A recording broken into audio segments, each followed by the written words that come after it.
All right, man. Here's the program. You're gonna kind of comb your hair, and you're gonna get a ton of underfur under this.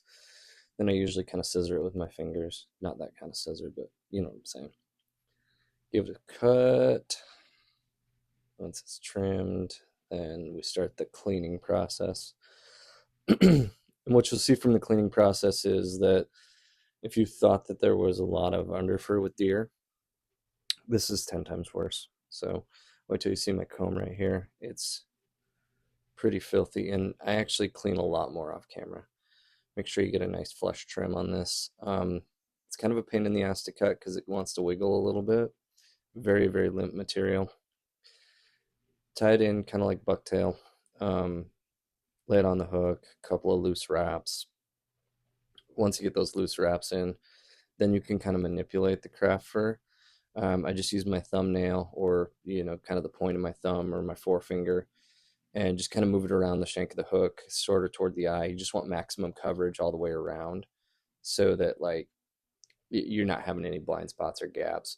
Typically, you can take care of that in your bullet tie. So these I don't fully hollow tie, I bullet tie them over. It just gives a little less bounce in the back, so you don't have as much volume, which is fine. Two loose wraps to start the craft fur, though. That's important. You don't want it like spinning off the hook or around the hook. It's super loose. I always check like that. And then I'm going to manipulate it a little bit more after I get everything kind of in place.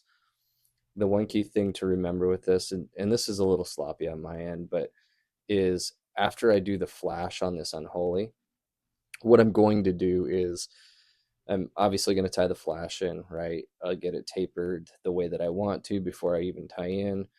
And then I'm going to, pull it back and kind of splay it around so that I've got good coverage all around. But the one thing with craft fur is that, especially when you're using a thread like UTC or like a nano silk, it's going to want to slip. I don't care how tight your locking wraps are. If you miss some fibers, they're going to want to slip out of there. So zap a gap it. Got that done. Make sure it's good. Make sure it's dry. Then I use the old Free 99 hollow tie tool. I just make sure I've got it the way I want it. You're going to have a little bit of fiber, a little bit of fuzz at the front.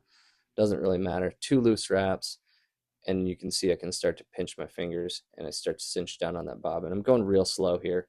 Typically, I go a little bit faster. Not much, but a little bit faster. And so I'm going to kind of peel that back. And then I'm going to kind of snake around and just hit up at the hook eye.